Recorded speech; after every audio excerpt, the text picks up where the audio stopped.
Πού βρίσκεται η αγορά ακινήτων το 2025? Η αγορά κατοικίας στην Ελλάδα γνώρισε σημαντική άνοδο την τελευταία πενταετία.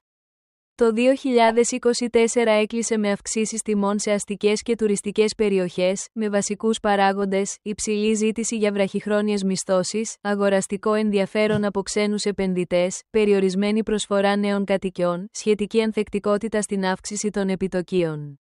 Όμως, το ερώτημα παραμένει, θα πέσουν οι τιμές των σπιτιών φέτος? Αν και οι τιμές δεν δείχνουν ακόμα πτωτική τάση συνολικά, υπάρχουν ενδείξεις επιβράδυνσης της ανόδου. Οι βασικοί λόγοι είναι υψηλά επιτοκία και περιορισμένη χρηματοδότηση. Οι δόσεις στεγαστικών δανείων έχουν αυξηθεί σημαντικά, δυσκολεύοντας νέα νοικοκυριά στην απόκτηση κατοικίας. Αυτό οδηγεί σε μείωση της ζήτησης.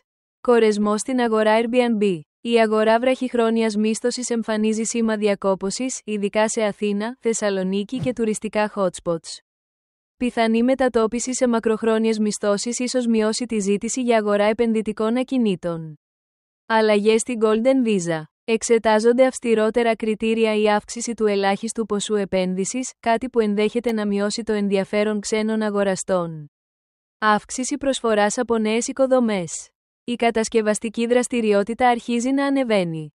Περιοχές όπως το Ελληνικό και ο Πειραιάς βλέπουν νέα έργα, που μπορεί να οδηγήσουν σε πίεση των τιμών τοπικά. Παρά τις παραπάνω πιέσεις, η αγορά κατοικίας παραμένει ανθεκτική λόγω ελλείμματος ποιοτικών ακινήτων σε κεντρικά σημεία, αύξησης πληθωρισμού, αδυναμίας πολλών ιδιοκτητών να πουλήσουν φθηνότερα, συνεχούς εισρωής κεφαλαίων από το εξωτερικό. Η πιο ρεαλιστική πρόβλεψη είναι σταθεροποίηση των τιμών με πιθανές τοπικές διορθώσεις. Δηλαδή, σε ακριβές περιοχές, σταθερότητα ή μικρή αύξηση, σε υπερκορεσμένες περιοχές Airbnb, πιθανή μείωση, σε νέες αναπτυσσόμενες περιοχές, μεταβλητότητα ανάλογα με την προσφορά. Αν σκέφτεσαι να αγοράσεις σπίτι, το 2025 δεν φαίνεται να είναι χρονιά για κοψοχρονιά.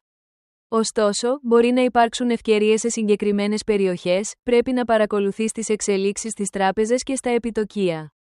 Αν είσαι επενδυτής, μελέτησε τις προοπτικές κάθε γειτονιάς ξεχωριστά.